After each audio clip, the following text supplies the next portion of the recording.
Before we begin, subscribe to the channel and turn on notifications because here you'll find mystery stories, unexplained cases, and accounts that will keep your mind blown until the very end. And I want to know from you, where are you watching from? Comment below, because I always like to see how far these stories are going. The road leading to the Winchester mansion seemed to disappear as the night wore on, as if the road itself didn't want to be found. Ancient trees leaned over the path, blocking what little light remained, and the wind carried a strange sound, something between a whisper and a warning. Ethan Cole kept his hands firmly on the steering wheel as he slowly moved forward, ignoring the uneasy feeling of entering a place where he shouldn't be. Ethan didn't believe in ghost stories. As an investigative journalist, his career had been built on debunking lies, dismantling illusions, and exposing truths that many preferred to hide. For him, everything had a logical explanation, everything except that case. Clara Whitmore's disappearance made no sense. There were no signs of a struggle, no concrete clues, no reliable witnesses. Only one thing in common in all the accounts. The last time she was seen, she was inside the Winchester mansion. The property carried an old reputation, built over decades of unexplained stories, constant renovations, and tales of people entering and never being seen again. Even so, Ethan accepted the job without hesitation. To him, this was just another case that needed to be solved, another mystery about to be unraveled. When he arrived, the iron gate was ajar. He parked the car and observed the mansion from a distance for a few seconds. The structure was immense, imposing, but there was something wrong with the way it presented itself. It wasn't just abandonment, it was as if the place was waiting. Ethan got out of the car, grabbed his camera, and slowly walked through the gate. The silence was heavy, almost oppressive. No buzzing of insects, no movement around, only the distant echo of his own footsteps. As he approached the front door, he noticed it was unlocked. That didn't help.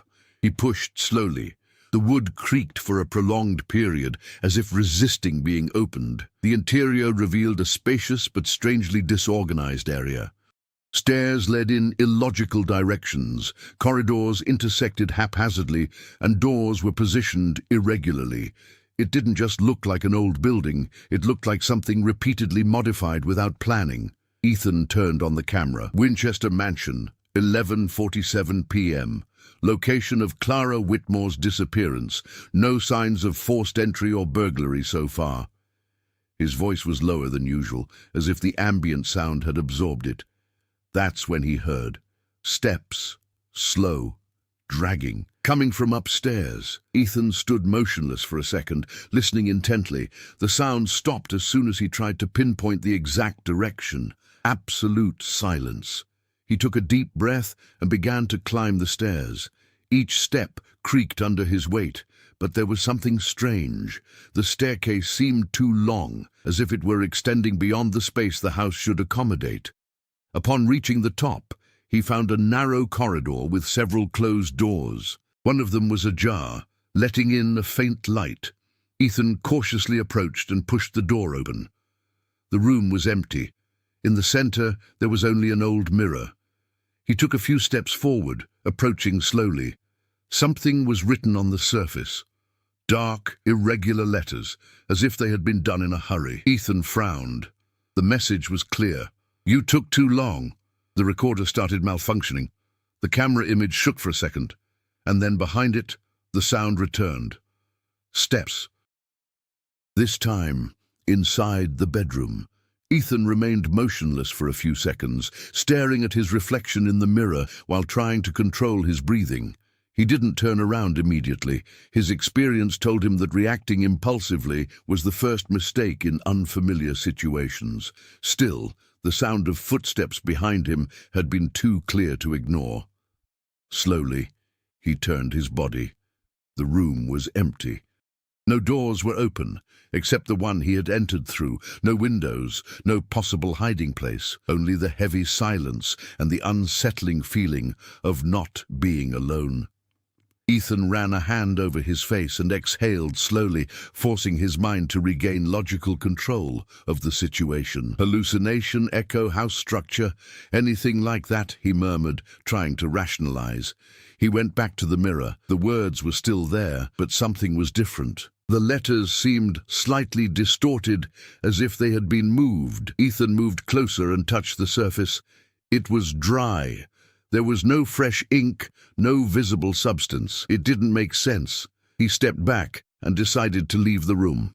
As soon as he stepped through the door, he immediately realized something was wrong. The hallway wasn't the same as before. The position of the doors had changed. The lighting seemed different, and the window that used to be at the end of the hallway simply wasn't there anymore. Ethan stopped, analyzing the surroundings. "Okay, I'm disoriented. That's all," he said, trying to remain calm. He picked up his cell phone. No signal. Nothing surprising, but still frustrating. He put the device away and started walking down the hallway, choosing a direction at random. The house seemed larger inside than it should be, as if the space didn't obey the same rules as the outside. A few minutes later, he encountered something that interrupted his thoughts, a bag that fell on the floor. He quickly crouched down and opened it. Inside, he found documents, a wallet, and personal belongings. The name confirmed what he already suspected. Clara Whitmore. "So you really were here," he murmured. Among the items was a small notebook. Ethan opened it and began to leaf through it. The notes were short, disorganized, written in haste. As he progressed, the writing became more irregular. "The house never stops. The hallways change when I'm not looking. I hear people, but I don't see anyone. They don't want me to leave." Ethan frowned. This didn't seem staged. There was genuine growing fear there. In the final pages, the sentences became even more disturbing. "It's not just the house. It's family. They're still here."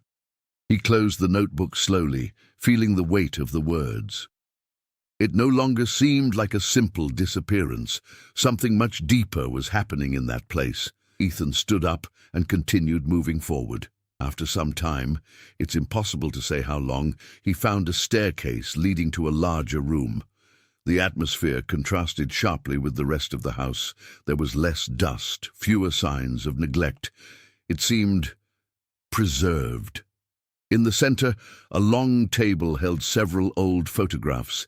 Ethan approached, examining them one by one. They were portraits of the Winchester family, spanning different eras. Clothes changed, styles changed, but there was one detail impossible to ignore. Some people appeared in several photos, separated by decades, without aging. Ethan picked up one of them. On the back, a date, 1923, and a name, Eleanor Winchester. He returned to the image. The woman there was identical to one in a more recent photograph. No difference, no sign of the passage of time. "This can't be real," he murmured. The air around seemed to suddenly cool down. Then he listened, voices, low, whispered, overlapping. He arrived. "Another one! He'll stay too!" Ethan spun around quickly, trying to identify the source of the sound. "Who's there?" Silence returned for a brief moment, but it didn't last. A door at the back of the hall began to open by itself, revealing a dark corridor beyond it. At the end of that corridor, there was a figure standing there, property, observing. Ethan raised the camera, his heart racing. "Clara?" she called. The figure did not respond, but it started to move. One step, then another one. As he drew closer, the light revealed more details.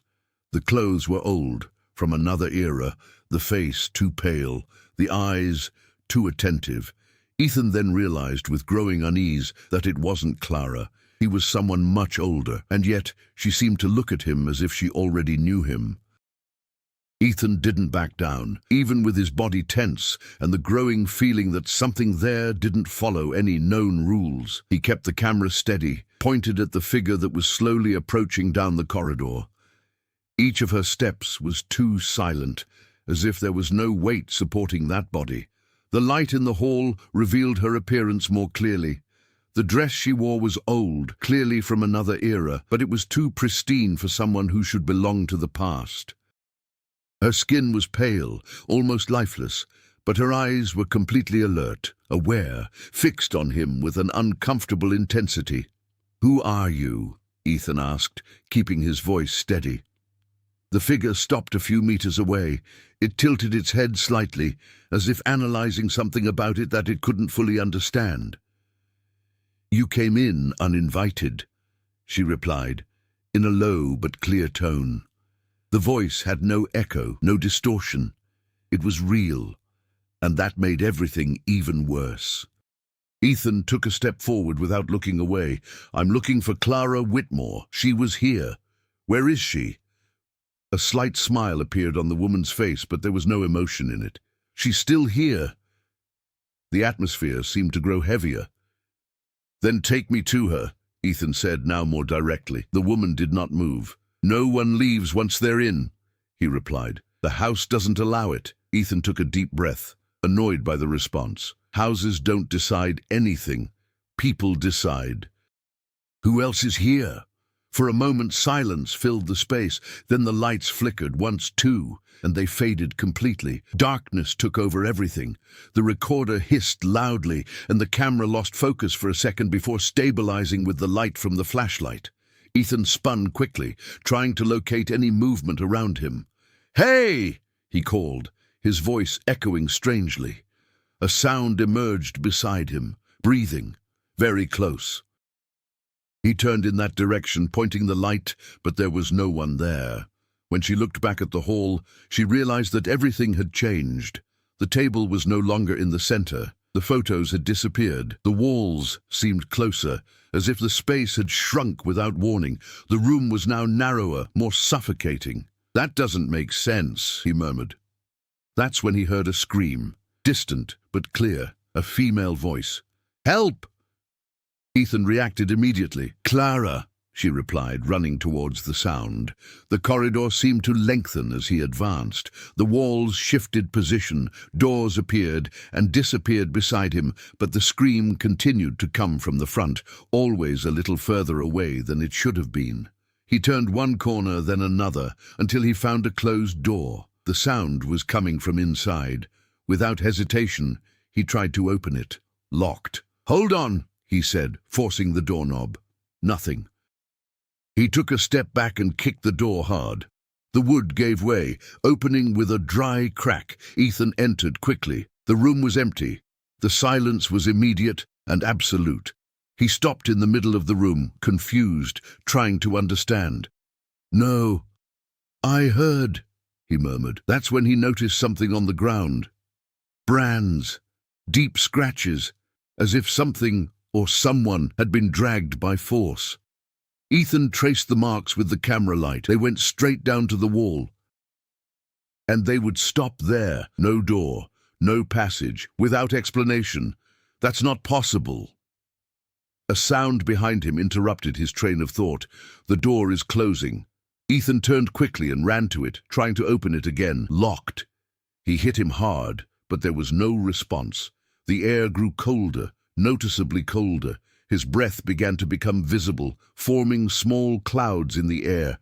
Then came the whisper, too close, almost inside the ear. "You're part of it now, too." Ethan froze. It turned slowly. The woman was there, inside the room, much closer, and behind her, the darkness seemed to take shape. Silhouettes began to emerge, one after another, motionless, watching. There were no defined faces, but there was presence, many presences. "The house chooses," she said, taking a step forward, "and it has already chosen you." Ethan gripped the camera tighter, feeling for the first time that he had no control over the situation. Everything he knew, everything he believed, no longer mattered there, and the worst thought began to form clearly. Perhaps there was no way out. Ethan reacted instinctively before fear completely took over. Instead of backing away from the woman and the silhouettes forming behind her, he moved forward, crossing the space where she was. The sensation was immediate. An intense chill ran through his body, as if he had passed through something that wasn't entirely physical, but also wasn't just air. Even so, he didn't stop. He turned the doorknob forcefully, and this time it gave way. Ethan stepped out quickly and closed the door behind him, resting his hand on the wood for a second, trying to regain control of his breathing. When he looked up, he realized the hallway had changed again. The walls were now covered with old portraits, arranged almost symmetrically, as if someone had spent time adjusting every detail. He approached one of the paintings and immediately noticed the disturbing pattern. All the faces belonged to the Winchester family, but in each painting, the eyes had been violently scratched out, as if someone had tried to prevent any form of eye contact. The marks were deep, recent, incompatible with the aged state of the frames. Ethan shone the camera light on other frames and confirmed that it wasn't an isolated case. It had been done deliberately in all of them. The idea that Clara might have done it began to seem plausible, but it also raised another question. Why? What exactly was she trying to avoid? Finding no answer, he continued on. The silence in that hallway wasn't empty. It was heavy, as if something were accompanying his every movement. A few meters ahead, he found a half-open door from which a different light emanated, not unstable like the others, but constant, almost welcoming. It contrasted completely with the rest of the house. He pushed the door open and went inside. The room was a library. Unlike the rest of the mansion, this space was preserved. The books were organized, the central table clean, and a few lit candles illuminated the place with a light too steady for something abandoned. There was no accumulated dust, nor any signs of recent deterioration. It was as if that room had been used, and then Ethan realized he wasn't alone. A man was sitting at a table, his back to the entrance. He wasn't moving, but he didn't seem oblivious to Ethan's presence either. "I wasn't expecting company," the man said, his voice firm and controlled. Ethan approached cautiously, paying attention to every detail. "Who are you?" The man slowly turned his chair around. His face bore the marks of time, but there was something wrong with the way he looked aged. It wasn't natural. It was as if he had been preserved beyond the normal limit. "Henry Winchester," he replied, "or what's left of him." Ethan kept his gaze fixed. "That's not possible." "Have you noticed that the impossible doesn't apply in here?" Henry replied with a slight emotionless smile. Ethan wasted no time. "Clara Whitmore. Where is she?" Henry rested his arms on the table, observing him intently. "Trying to leave, so she's alive. For now." The answer came directly without any hesitation, and that was enough to increase the tension even further. Ethan took a deep breath before continuing. "What is this place?" Henry looked around, as if he were observing something that Ethan couldn't see. "This isn't just a house. What you saw outside is just the structure. Inside, it's different. This is a system, something that has been built over generations." "A system for what?" Henry replied without looking away. "To keep the family going." Ethan remained silent for a moment, processing it all. "Are you talking about immortality?" "Not exactly," Henry said. "It's more like a distorted permanence. The house absorbs people and keeps parts of them here." Ethan immediately remembered the silhouettes, the voices, the presences. Are those people? "Echoes," Henry replied. "Fragments of what they once were." "And Clara?" Henry paused briefly before answering. "She came in looking for answers, just like you. But she found something bigger than she expected." Ethan stepped forward. "And you? What exactly are you?" Henry held her gaze for a few seconds before answering. "I am what's left of someone who tried to stop this." This response completely changed the weight of the situation. For the first time, Ethan saw a possibility, not of control, but of understanding. "Then help me get out of here," he said firmly. Henry stood up slowly. "I can show you a way." He paused briefly before continuing. "But you need to understand one thing. Nobody leaves here without leaving something behind." Before Ethan could answer, a dry sound echoed through the library. One of the bookshelves began to move on its own, revealing a hidden opening behind it. The darkness of that space seemed deeper than any other part of the house, as if it were not merely an absence of light. And then a voice emerged, weak, tired, but undeniably real. Ethan. He froze instantly. Clara. Henry watched the opening with a serious expression. She found one of the ways, he said in a low voice, and then he finished, looking directly at Ethan. But these paths always come at a price. Ethan didn't wait. As soon as he heard the voice, he rushed toward the open passage behind the bookcase, completely ignoring Henry's warning. The impulse was stronger than any caution. If Clara was there, alive, then there was something that could still be done. Darkness swallowed everything as soon as he crossed the opening. The library light vanished instantly, as if it had never existed. The camera's flashlight began to fail, flickering erratically, casting distorted shadows on the narrow walls around. The space felt more like a tunnel than a corridor, with walls too close together and a low ceiling that forced Ethan to lean slightly forward. "Clara!" she called, trying to pinpoint the direction of the voice. "Here!"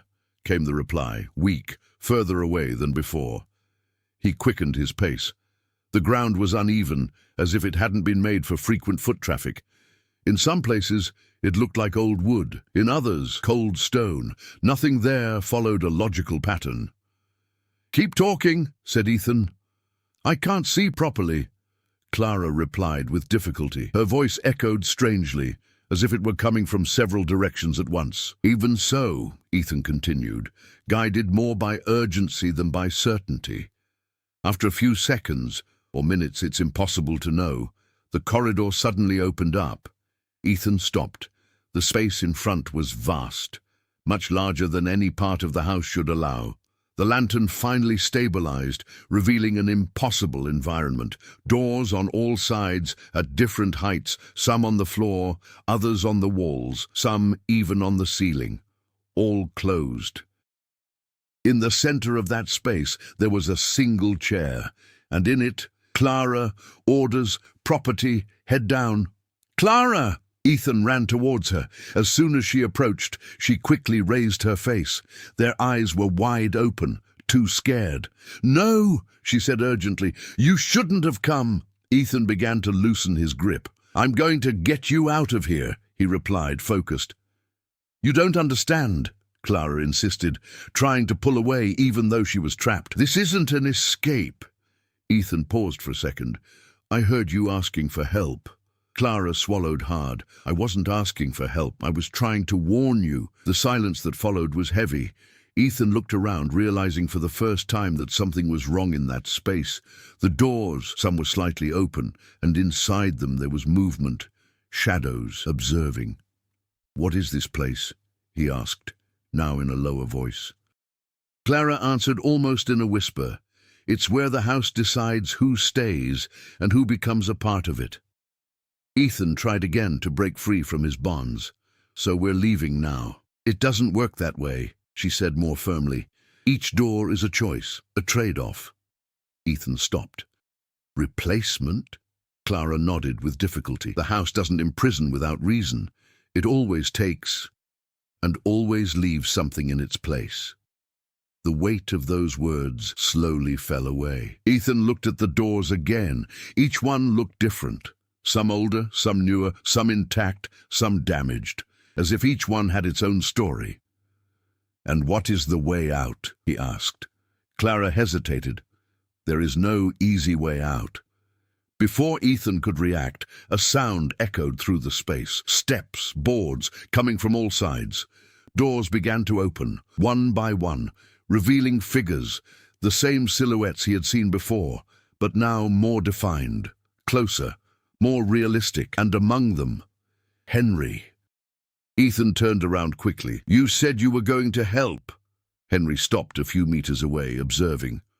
"I said I would show you the way," he replied calmly. "Not that it would be easy. This is a trap." Henry tilted his head slightly. "No, that's a choice." The figures began to approach, slowly surrounding the space. Clara tried to break free, desperate. "Ethan, listen," she said. "The house needs to replace what it loses. If someone leaves, someone needs to stay." The silence that followed was brutal. Ethan looked at her, then to Henry, then move on to the surrounding figures. "You knew that," Ethan said, staring at Henry. "I always knew." "Then why did you bring me here?" Henry replied without emotion. "Because I can't go out." The words echoed in the space like a sentence. Ethan understood. There was no rescue. There was no simple solution, just one decision: Clara or him. The house didn't want both of them. The figures were getting closer and closer now, waiting, observing, as if they were waiting for the choice to be made. Ethan felt for the first time since entering the mansion that he was no longer investigating a mystery. He was a part of it, and whatever decision I made, there would be no going back. The silence that filled the space after Clara's revelation was heavier than any sound Ethan had heard until then. The figures continued to approach slowly, but there was no hurry in them. It was as if they knew that the decision was already being made, that there was no alternative but the inevitable choice. Ethan ran a hand over his face, trying to organize his thoughts. Everything inside him rejected that logic. This couldn't be real. It couldn't be the only way out. Throughout his life, there had always been a solution, a path, a way to expose the truth and get away with it.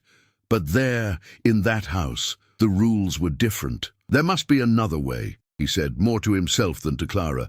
She stared at him, her eyes marked by weariness and fear. "I searched," he replied. "I tried everything. Every door, every path, everything leads back here."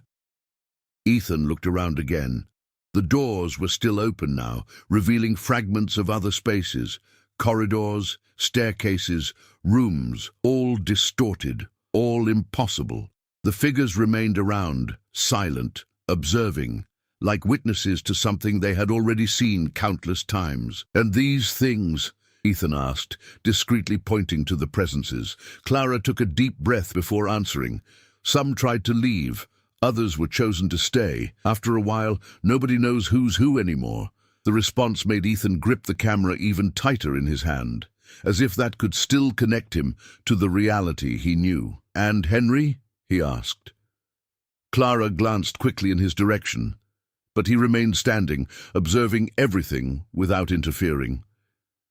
"He's different," she said. "He remembers. That's what keeps him like this." Ethan frowned. "So why doesn't he do something?" Clara looked away. "Because he already tried." The weight of that answer added to everything that was already happening. Ethan began to understand that this was not an isolated event. It was a cycle, something repeated countless times, always with the same result. The figures took another step forward. The space seemed to shrink around them. "How much time do we have?" Ethan asked, now more directly. Clara hesitated before answering. "Not really. When they get that close, it's because the house has already decided." Ethan took a deep breath, feeling his heart pound. He couldn't accept this without a fight. He couldn't simply choose who would stay and who would leave as if it were an immutable rule. "Then we'll break that rule," he said firmly. Clara stared at him, almost in disbelief. "You don't understand." "I am," Ethan interrupted. "I just don't accept it." He began to walk around the space, analyzing the doors, the structures, any pattern he could identify. His mind switched back to investigative mode, trying to find a flaw, an inconsistency, something that didn't fit. "If this is a system, then it has logic," he continued. "And if it has logic, it has flaws." The figures didn't react, but the feeling of pressure increased. Clara watched, torn between hope and despair. "Ethan," she said more quietly, "nobody ever succeeded." He stopped in front of one of the doors. Unlike the others, it was only slightly ajar, revealing total darkness, with no visible details. "Perhaps no one has tried the right way," he replied. Before Clara could stop him, Ethan pushed the door open. Immediately, the surrounding environment seemed to react. The figures stopped moving. The air grew even colder. Inside the door, there was no hallway. There was no space. There was only emptiness. But it wasn't absence, it was profound, as if that place were not a path, but a rupture. "Ethan, no!" Clara shouted. He looked back for just a second. "Trust me." And he took a step inside. The world around us disappeared. Absolute silence. No light, no sound, no sense of space. For a moment, Ethan had the impression that his body no longer existed, as if it had been separated from reality itself. Then, images started to emerge. Fragments. People entering the house. Trying to get out, failing, repeating, time after time. Different faces, same expressions. Fear, despair, acceptance. And then, a different image. Henry, much younger, trying to do exactly the same thing as Ethan, opening a door, entering, and not returning the same way. Understanding came as a shock. The house did not only imprison, she was learning. She adapted, and each escape attempt strengthened the system itself. Ethan opened his eyes, or at least he had the sensation of doing so. The empty space was still there, but now there was something more, a presence, observing, not like the others, something bigger, older. And for the first time, something in the house seemed to be staring directly at him. The presence before Ethan had no defined form, but it was impossible to ignore. It wasn't like the figures or echoes he had seen before. This was different, older, more conscious. For the first time since entering the mansion, Ethan didn't just feel he was being watched, he felt he was being analyzed. The surrounding images kept appearing and disappearing, like fragments of memory being rearranged. People entering, trying to escape, failing, repeating patterns, always the same decisions, always the same results. The house didn't just react, it anticipated. Ethan then realized that this system was not a fixed structure. It was something alive, constantly adapting. Each failed attempt fueled its ability to prevent the next. Every choice made by someone trapped there became part of the invisible rules that kept everything functioning. He took a deep breath, trying to stay focused. If all of that was based on patterns, then the solution wasn't to repeat what had already been done. The presence seemed to intensify, as if reacting to the thought. Ethan closed his eyes for a brief moment, organizing everything he had seen since entering the house.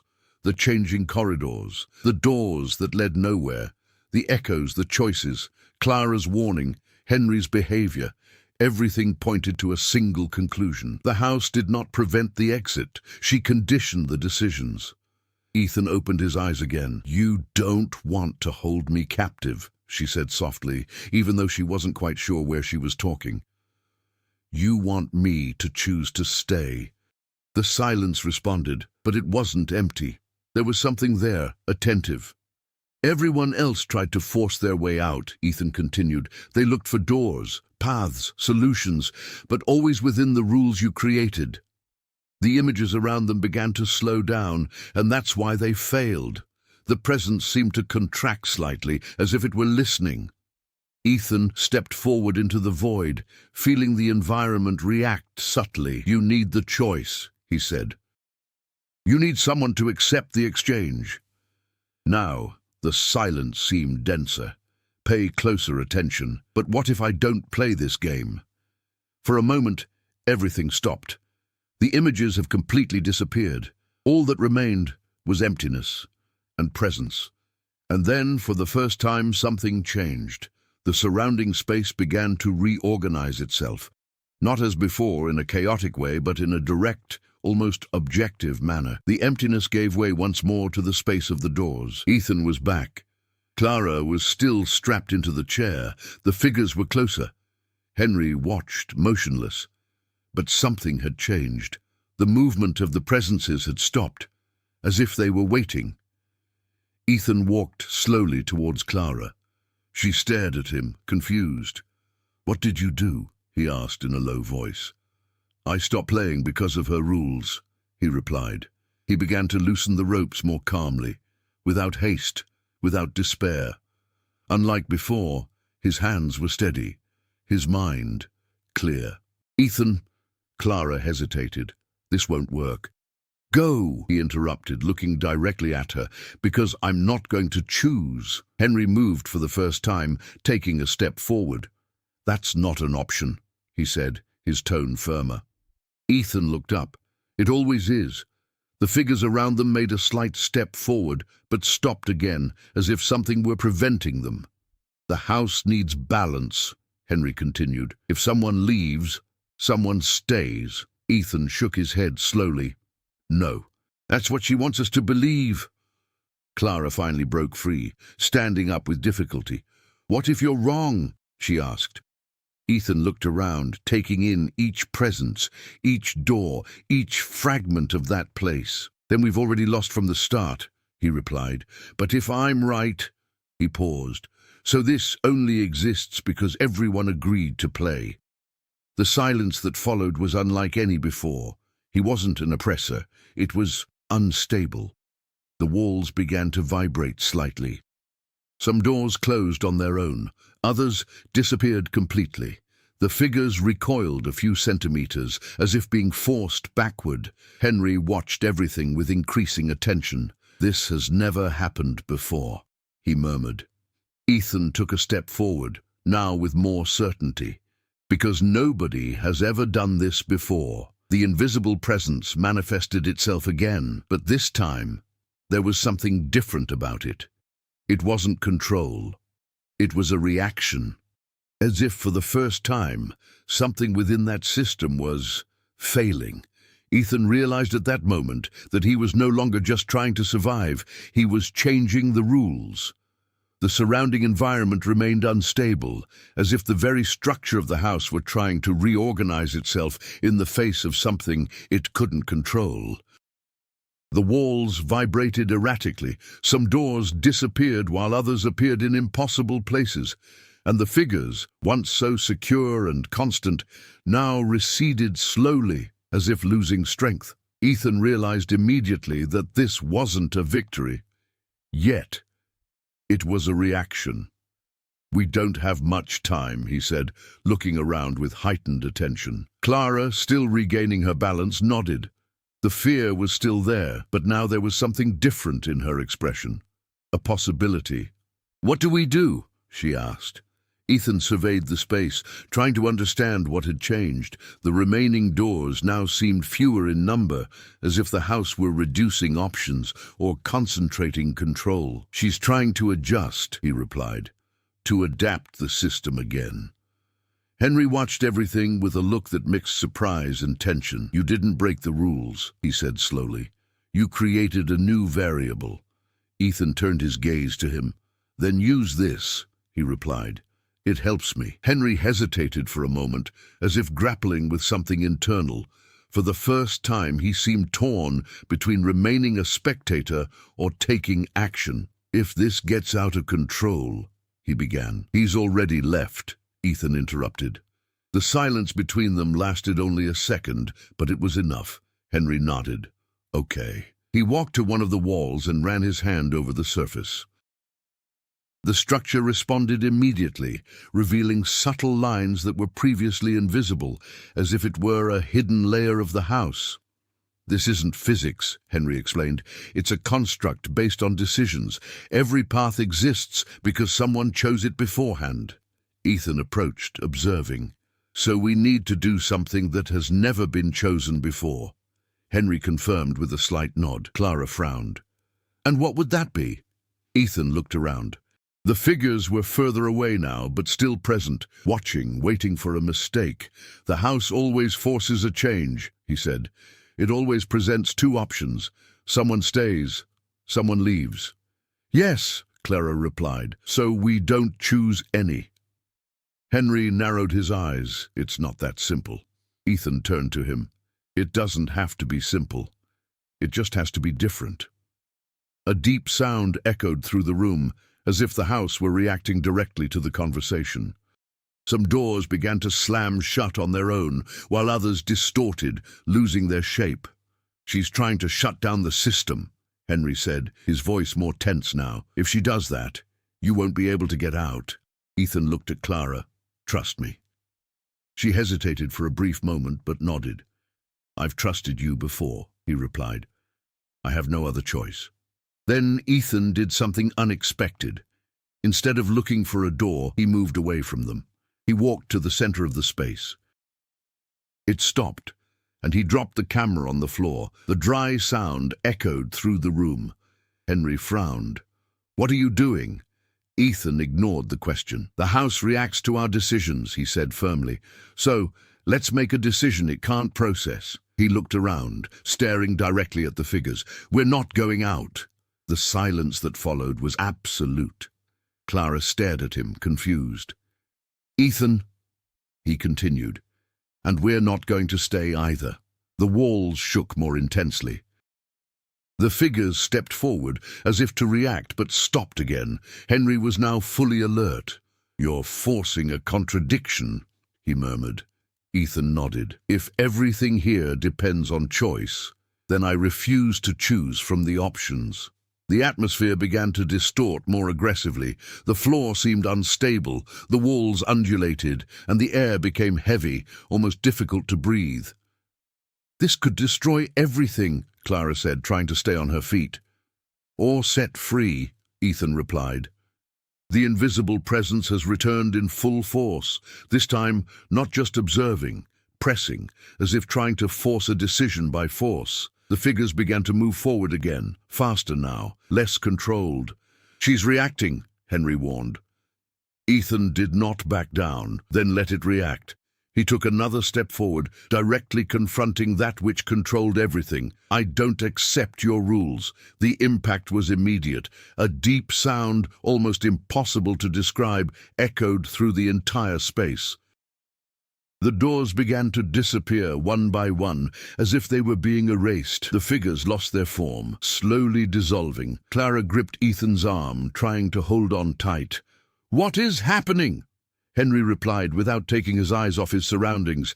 "This is the collapse of the system, but even when everything seemed to be falling apart, something still remained.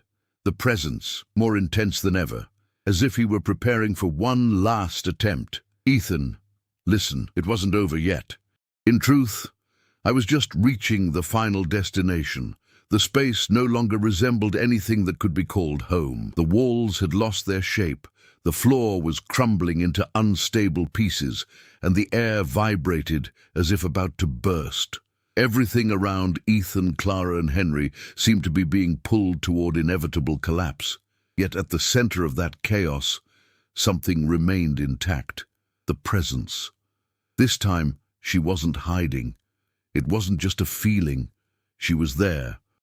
Not as a defined figure, but as a distortion in space itself, something that occupied everything at once.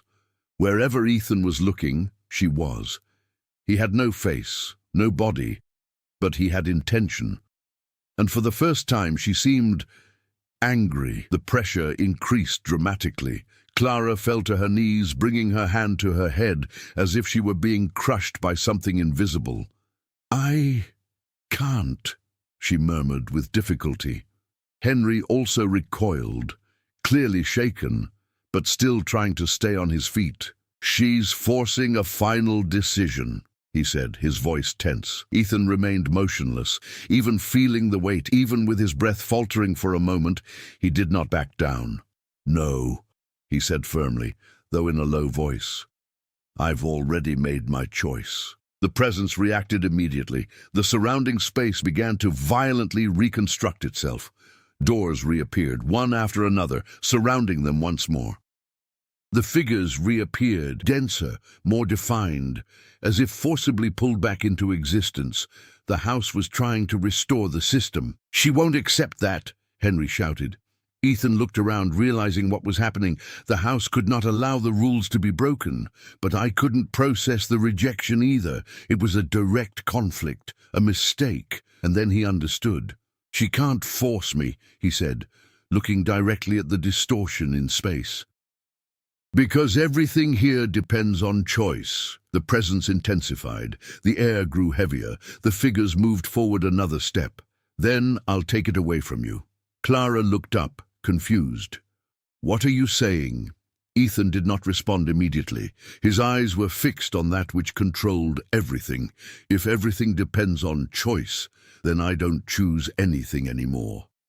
Henry realized it instantly. "Ethan, wait." But it was too late.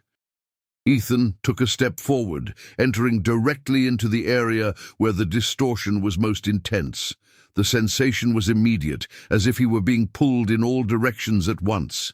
His vision blurred for a second, but he didn't stop. "I'm not participating in this anymore," he said with difficulty, but firmly. The presence reacted with full force. The space began to collapse uncontrollably. Doors shattered, figures dissolved like smoke, and the floor disappeared in pieces. Clara screamed. Henry tried to move forward, but was stopped by something invisible. "You're going to disappear!" he shouted. Ethan almost fell, but managed to stay on his feet. "No," he replied. "I'm going to break it." The presence now seemed unstable. For the first time, there was no control. The house was spiraling out of control. Ethan took another step forward. "You only exist because people accept your rules," he continued, "because they choose from what you allow." The surrounding space was becoming increasingly fragmented, but with no choice. He paused, gathering what little strength he had left. "You have no power at all." The impact was immediate. A deep sound, as if something gigantic had broken, pierced everything. The presence recoiled abruptly, as if it had been struck directly. The doors disappeared. The figures have completely disappeared. The space began to collapse irreversibly. Clara felt the pressure suddenly disappear and was able to stand up. "Ethan!" she shouted, trying to reach him, but he was further away now, or perhaps it was the space that was opening up between them. Henry watched, unable to move. "He's not getting away with it," she said quietly. "He's being removed from the system." Ethan looked at Clara one last time. There was no fear on his face. There was certainty. "Go," he said. "Now you can leave." The space around Clara began to transform. A single opening appeared behind her, unlike any other door they had ever seen. Simple, stable, real. She looked at that, then at Ethan. "I'm not going to leave you," she said desperately. "It's not a choice," he replied with a slight smile. "This time, it's a consequence." The ground beneath his feet began to disappear completely. The presence still existed, but weakened, fragmented, unable to react. Clara hesitated for a second, then he ran. He crossed the opening, and it disappeared. Silence followed.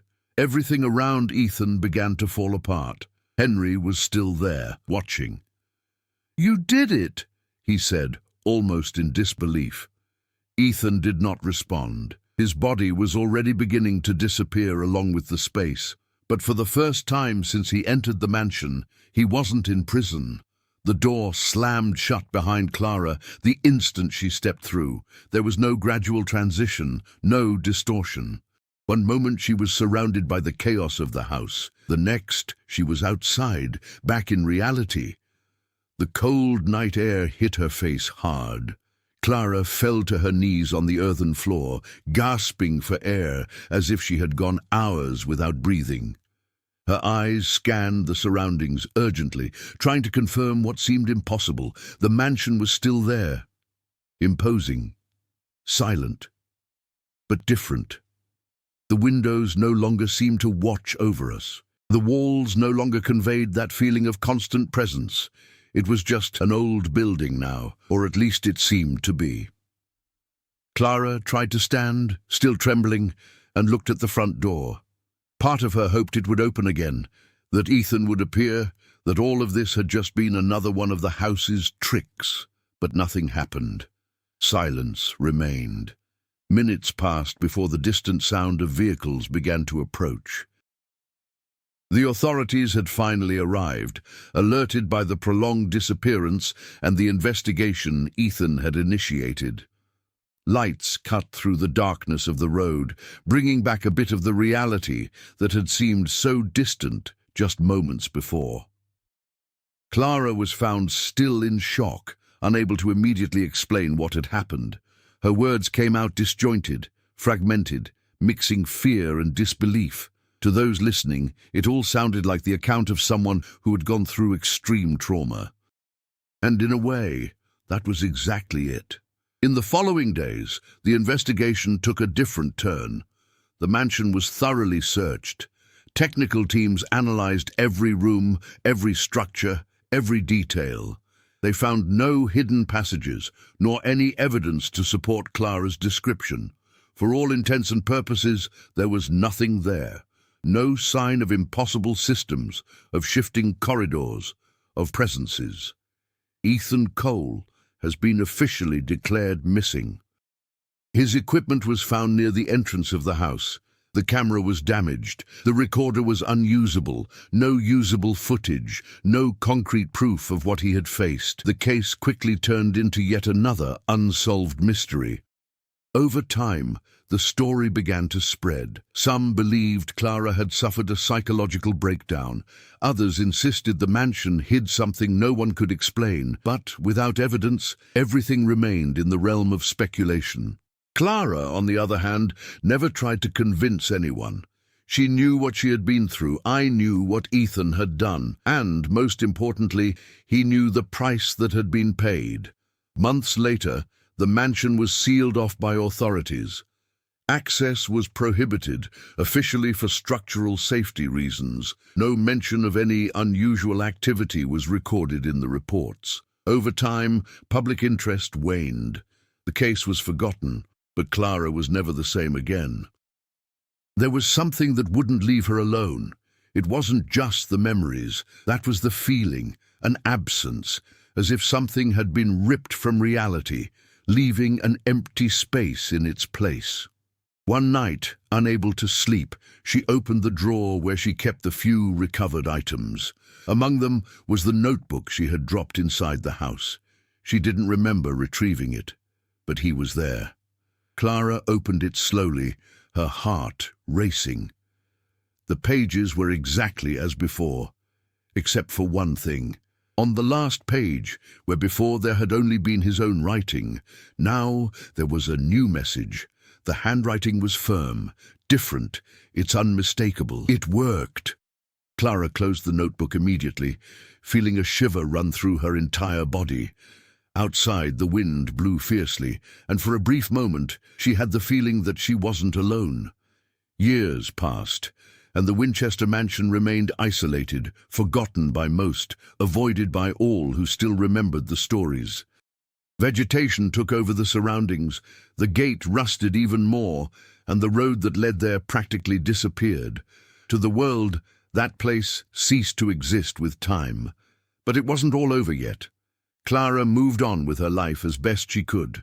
She moved to a different city, avoided interviews, and never spoke publicly again about what happened that night. Even so, the memory never faded. It wasn't just a memory, it was a constant certainty that something had been broken, but not completely destroyed. On certain nights when the silence was too profound, she felt it. Absence, not exactly, but a kind of distant echo, as if something were beyond, observing, waiting, without ever crossing. One early morning, while reviewing old files on her computer, Clara found something that should never have been there. A corrupted video file, undated, with no identifiable origin. The name was simple, Entrada Final. My heart raced instantly. She hesitated for a few seconds before clicking. The image emerged full of flaws, noise, and interference. The quality was low, but there was movement. A dark, unstable corridor, like the ones she remembered. The camera shook slightly, as if someone were holding it. Then the image stabilized for a moment. Ethan appeared in the frame, not like before, not exactly human, but not like the pictures either. He was different.